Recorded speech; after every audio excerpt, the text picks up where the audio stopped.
Hi friends, welcome to Manjappai channel. எங்கள் மஞ்சப்பை சேனலுக்கும் இங்கே எல்லாரையும் வெல்கம் பண்ணுறேன்.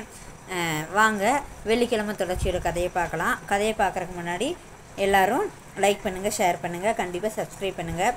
ஓகே, வாங்க கதைக்குள்ளே போகலாம். பூஜா வந்து என்ன செய்கிறாங்க அப்படின்னா, மனசில் நினச்சது எல்லாத்தையும் பேசாமல் நரேனுக்கு வந்து பயந்துட்டு முக்கால்வாசி அமைதியாகவே இருந்துருவாங்க. ஏதாவது தேவைன்னா மட்டும்தான் பேசுவாங்க. அதுக்கப்புறம் இது பூஜாவோட வீட்டுக்காரர் நரேனும் பையனும் உட்காந்து பேசிகிட்டு இருந்தால் பூஜாவுக்கு ரொம்ப ஆசையாக இருக்கும். நம்ம வீட்டுக்காரர் கூட போய் நம்ம ஜாலியாக ஜகஜமாக பேசிகிட்டு இருக்கலாம், தோளில் சாஞ்சிக்கலாம் அப்படின்னெல்லாம் தோணும். ஆனால் நரேன் தான் அவ்வளோ இயல்பாக பேச மாட்டாரே. அதனால் என்ன செய்வா அப்படின்னா,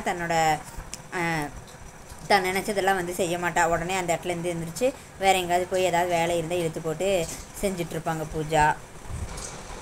பூஜா நினைப்பாங்க, நம்ம குழந்தைக்கு அப்பா, நமக்கு வீட்டுக்காரு, அதுக்கப்புறம் நமக்கு தாலி கட்டின வீட்டுக்காரு அப்படின்னு எல்லாம் அவங்களுக்கு தெரியுது. அதுதான் உண்மை. ஆனாலும் அவர் வந்து இயல்பாக நல்லா கேஷுவலாக இல்லாதனால அவளுக்கு வந்து நரேன் கூட பேசுகிறதுக்கு கொஞ்சம் தயக்கமாகவே இருக்குது.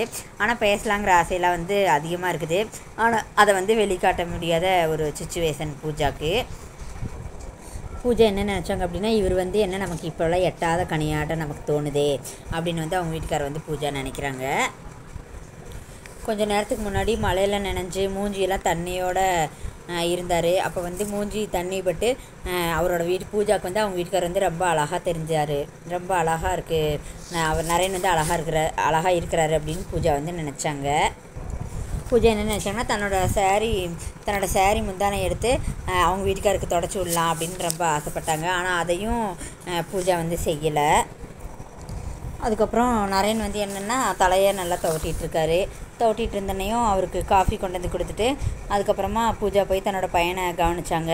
அதுக்கப்புறம் இது ஷோபாவில் கிடந்த ஆல்பமெல்லாம் எடுத்து வச்சுட்டு அவங்களும் மாடிக்கு போய் பார்க்குறப்ப இது ஹரிஷ் வந்து தூங்கலை. நரேன் வந்து நல்லா தூங்கிட்டார். ஹரிஷுக்கு தட்டி கொடுத்துட்டு அப்படியே பூஜா அவங்க வீட்டுக்காரையே நினச்சிட்டு அப்படியே ஆழ்ந்த உறக்கத்துக்கு போயிட்டாங்க. ஓகேங்க, அதுக்கப்புறம் என்ன ஆச்சு அப்படின்னு வந்து நாளைக்கு பார்க்கலாம். கதை வந்து போர் அடிக்கிற மாதிரி இருக்குதா இல்லை நல்லா இருக்கா அப்படின்னு வந்து எல்லோரும் கமெண்ட்டில் சொல்லுங்கள். போக போக இன்ட்ரெஸ்ட்டாக இருக்கும். ஓகேங்களா? கதை பிடிச்சிருக்கிறவங்க பாருங்கள்.